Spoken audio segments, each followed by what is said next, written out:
Ei, hola, com va? Espero que tot us vagi bé. Jo perquè he tingut una setmana un pèl complicada, però bueno, és igual, nou vídeo, com sempre. I aquest serà l'últim vídeo d'aprenent a dibuixar, dels tutorials, o dels mini tutorials. I bueno, així que comencem. Després d'haver fet tot un repàs a tots els elements que apareixen en el dibuix o que conformen una peça visual, des de figura humana, a color, perspectiva, etc. Tot el que he estat fent. Aquesta setmana toca parlar del que és el tema més important dintre d'una il·lustració, que també és el més complex i el que no es veu a primera vista. No sol ser una cosa que la gent apreciï normalment, perquè no la veu. O sí que la veu, però no és conscient de que l'està veient. I és la composició.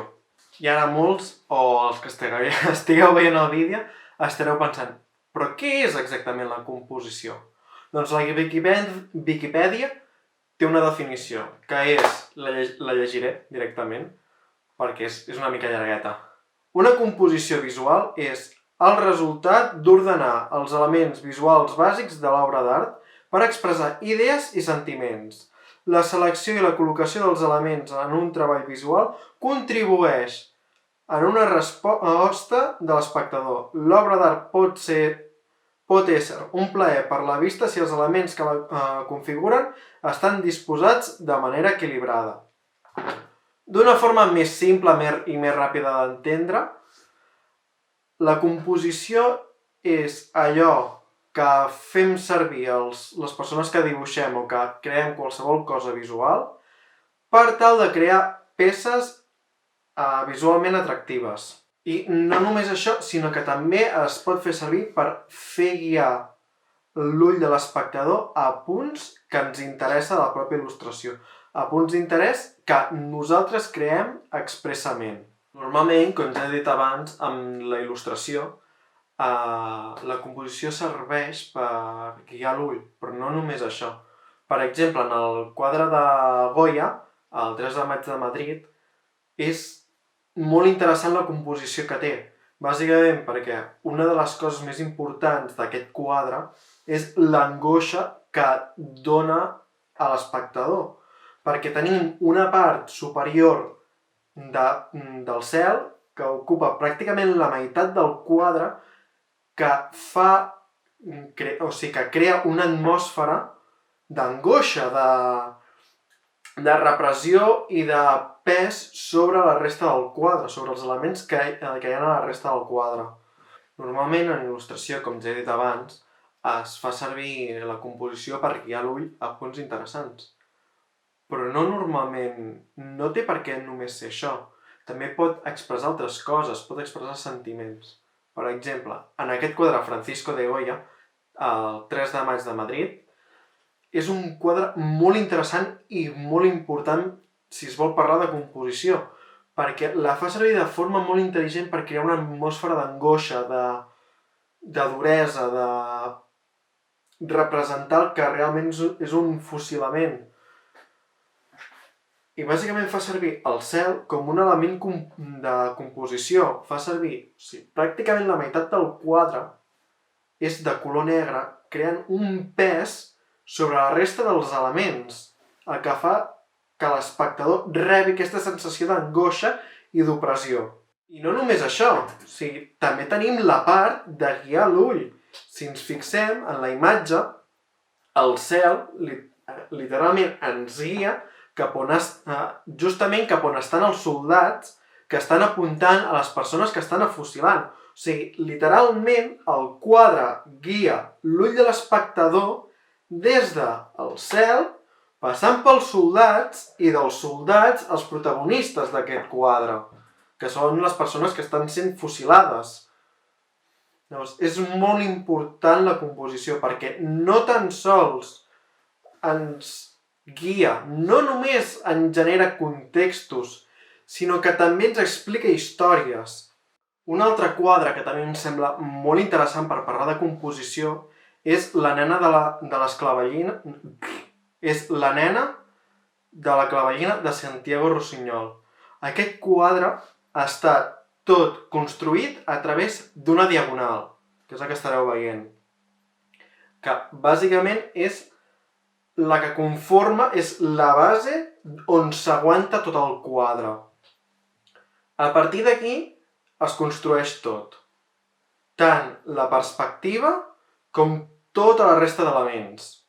Que molt intel·ligentment Rossinyol, sobre aquesta línia per emfatitzar-la, i dibuixa les torretes de les plantes que hi haurà. I a més, les torretes el que fan és indicar-nos cap on hem de mirar. O sigui, les plantes dintre de les torretes són tot de línies que ens enfoquen a la protagonista del quadre, a la noia de la clavellina. Compte, perquè és tot això, són tot de línies que van cap allà. I a més, la noia també serveix com un element més de la composició, tallant la línia en vertical i creant un triangle, que sol ser una forma molt bona de crear composicions. Fer servir elements geomètrics, quadrats, etc. Va molt bé perquè et donen estabilitat a les composicions. I si fallen per algun lloc, pots sempre dibuixar alguna cosa més per equilibrar, per si falta alguna cosa que pesi o on s'aguanti. De fet, si la composició no fos, si la base del triangle estigués a sobre i s'aguantés sobre la punta del triangle, la cosa seria molt diferent. El quadre no funcionaria. No funcionaria de cap manera, perquè una punta d'un triangle ho entenem com algo desequilibrat, com algo que belluga i cau. Per tant, tenim la diagonal i sota la diagonal no hi ha res, està buit, perquè s'ho pot permetre, perquè és la base d'un triangle, perquè la base d'un triangle aguanta, cosa que no fa una punta.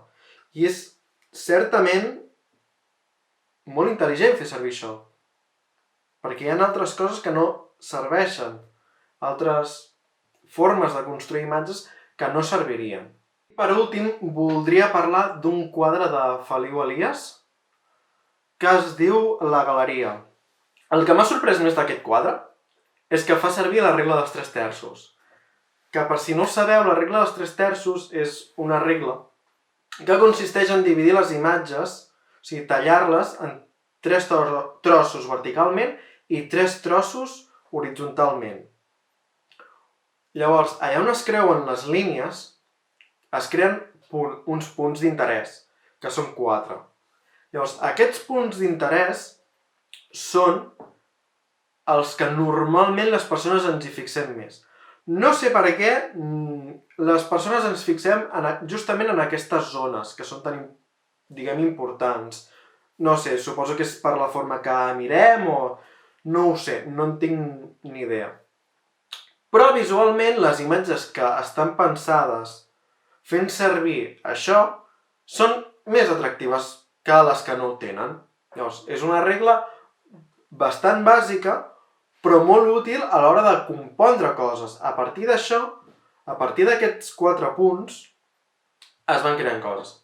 També els punts, aquests punts, tenen una jerarquia, tenen un ordre, que és el que vol l'autor. Pot ser el que sigui. Si mirem aquest quadre de la galeria, l'element més important que ens trobem és la cara del nostre protagonista, que justament està a sobre d'un dels punts dels 3 terços. Casualitat? No ho crec. I bàsicament el que ens diu aquesta mirada és que, o sigui, el que ens fa fer això és que ens fixem molt en el cap. I el que ens fixem més és que aquesta persona està mirant a fora la galeria, o dintre, no ho sé. Està mirant per la finestra. I el més interessant de tot és que ens està interioritzant a nosaltres, els espectadors, que el més interessant no està dintre el quadre, sinó que està fora.